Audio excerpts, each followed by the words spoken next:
Hello guys. तो आज की वीडियो में हम पढ़ेंगे कि भगत सिंह ने अपने जो पत्र था, अंतिम पत्र, उन्होंने अपने जो साथी थे उन साथियों के लिए शहादत से पहले क्या क्या लिखा, अपने जो मित्रों के लिए।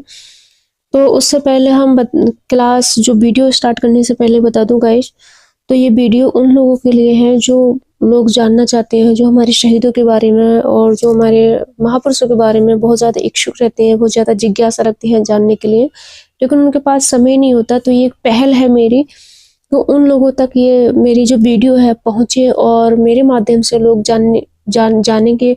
और ये मेरे लिए बहुत अच्छा लगेगा अगर मेरी वजह से अगर 100, 150, 400, 500 लोग जान भी रहे हैं, तो मेरे लिए बहुत खुशी की बात होगी। तो मैंने एक पहल की है कि जिन लोगों के पास अगर 10-15 मिनट भी निकाल के अगर जान पाते हैं, या कहीं दूर हैं, कहीं बहुत ज़्यादा दूर है, सफ़र कर रहे हैं, इस तरीके से थोड़ा थोड़ा समय निकाल के जान पाते हैं, तो मेरे लिए बहुत खुशी की बात होगी। तो अब हम पढ़ते हैं आगे की वीडियो में कि जो भगत सिंह ने शहादत से पहले अपने साथियों को जो अंतिम पत्र लिखा था 22 मार्च 1931 को, उसमें क्या क्या लिखा था और उन्होंने क्या किस तरीके से संदेश दिया।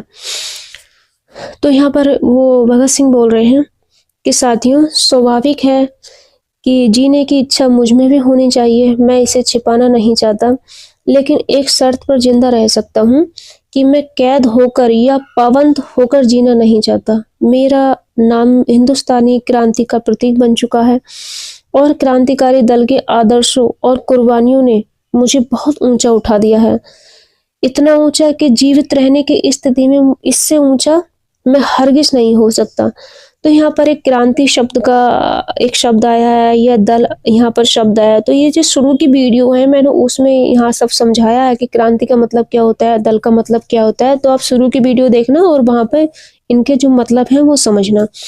तो यहाँ पे ये कहना चाह रहे हैं भगत सिंह, और कह रहे हैं कि आज मेरी कमजोरियां जनता के सामने नहीं है, अगर मैं फांसी से बच गया तो वे जाहिर हो जाएंगी और क्रांति का प्रतीक चिन्ह मध्यम पड़ जाएगा या संभवतः मिट ही जाएगा। लेकिन दिलराना ढंग से हंसते हंसते मेरे फांसी चढ़ने की सूरत में हिंदुस्तानी माताएं अपने बच्चों के भगत सिंह बनने की आरजू किया करेंगी और देश की आज़ादी के लिए कुर्बानी देने वालों की तादाद इतनी बढ़ जाएगी कि क्रांति रोकना साम्राज्यवाद या तमाम शैतानी शक्तियों के बूते की बात नहीं रहेगी। यहाँ पर ये कहना चाह रहा है, अब ये साम्राज्यवाद आया, साम्राज्यवाद जो यहाँ पर शब्द आया, साम्राज्यवाद का मतलब होता है कि ऐसी नीति या वह नीति जिसमें एक शक्तिशाली राष्ट्र अपनी शक्ति और प्रभाव को बढ़ाने के लिए दूसरे देशों पर राजनीतिक, आर्थिक और सांस्कृतिक नियंत्रण स्थापित करना चाहता है। जैसे कि हमारा जो देश इन्होंने गुलाम बनाया ब्रिटिश लोगों ने, तो ये शक्तिशाली लोग थे, इनके पास पैसे की कमी नहीं थी, ये हर तरीके से शक्तिशाली थे, राजनीतिक, आर्थिक, सांस्कृतिक तरीके से हर तरीके से शक्तिशाली थे। हमारा देश पर इन लोगों ने कब्जा कर लिया, हमारे देश पे इन्होंने गुलाम बना लिया। फिर क्या हुआ, देखो एक और इजी तरीके से समझाऊं कि ऐसा देश जो दूसरे देश के शासन पर कब्जा करना चाहता है, कर लेता है और अपने कानून लागू करता है। तो ऐसे तो क्या था, ब्रिटिश लोगों ने हमारे देश पे कब्जा किया और हमारे देश पर कब्जा करने के बाद अपने कानून लागू कर दिए, अपने तरीके से हमारे देश को कब्जा करके शासन कर रहे थे, अपने तरीके से हर चीज अपने तरीके से कर रहे थे, सारे कानून उनके थे, हर तरीके का शोषण वो लोग कर रहे थे और आर्थिक शोषण भी वो लोग कर रहे थे। जितना कच्चा माल होता था वहां से हमारे देश से ले जाते थे लूट के और अपने वहां पर देश में जाके उसका मैन्युफैक्चर करते थे। हर तरीके से सैन्य शक्ति हो या कोई राजनीतिक हो या कुछ भी हो या आर्थिक ये सांस्कृतिक प्रभाव हो, हर चीज से उन्होंने जो है अपनी भाषा, शिक्षा, रीति रिवाज हर तरीके से हम पर थोपना शुरू कर दिया। तो ये इसी का साम्राज्यवाद का यही मतलब होता है कि ऐसा जो देश है जो दूसरे जो कमजोर देश होते हैं उन पर कब्जा कर लेता है और उन पर अपने अपने तरह से शासन करता है और अपने कानून दूसरे देश पे लागू करता है। तो यहाँ पे ये साम्राज्यवाद का मतलब यही होता है। तो यहाँ पर साम्राज्यवाद, आई होप आपको समझ में आ गया होगा कि साम्राज्यवाद का मतलब क्या होता है। इसके आगे बता रहे हैं कि हाँ, एक विचार आज भी मेरे मन में आता है कि देश और मानवता के लिए जो कुछ करने की हसरतें मेरे दिल में थी उनका 1000वां भाग भी पूरा नहीं कर सका। अगर स्वतंत्र जिंदा रह सकता अगर स्वतंत्र जिंदा रह सकता तब शायद उन्हें पूरा करने का अवसर मिलता और मैं अपनी हसरतें पूरी कर सकता। इसके सिवाय मेरे मन में कोई भी लालच फांसी से बचे रहने का नहीं आया। मुझसे अधिक भाग्यशाली कौन होगा? आजकल स्वयं मुझ पर बहुत गर्व है। अब तो बड़ी बेताबी से अंतिम परीक्षा का इंतजार है। कामना है कि ये और नजदीक आ जाए। अपने जो साथियों को लिख रहे हैं, आपका साथी भगत सिंह।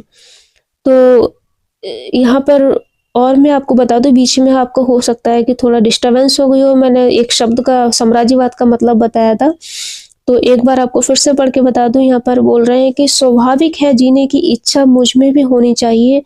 मैं इसे छिपाना नहीं चाहता, लेकिन एक शर्त पर जिंदा रह सकता हूँ कि मैं कैद होकर या पाबंद होकर जीना नहीं चाहता। मेरा नाम हिंदुस्तानी क्रांति का प्रतीक बन चुका है और क्रांतिकारी दल के आदर्शों और कुर्बानियों ने मुझे बहुत ऊंचा उठा दिया है। ऊंचा, इतना ऊंचा कि जीवित रहने की स्थिति में मैं इससे ऊंचा हरगिज नहीं हो सकता। मतलब अगर मैं जीवित रहता तो उतना ऊंचा कभी नहीं हो सकता।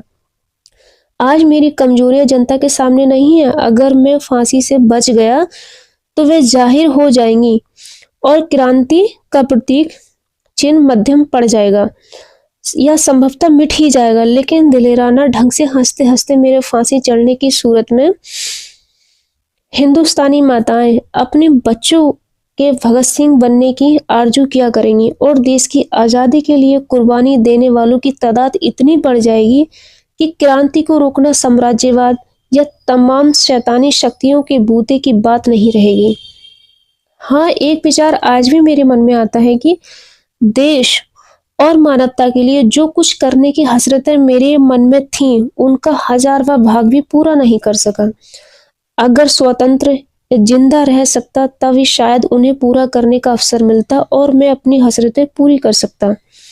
इसके सिवाय मेरे मन में कोई भी लालच फांसी से बचे रहने का नहीं आया। मुझसे अधिक भाग्यशाली कौन होगा?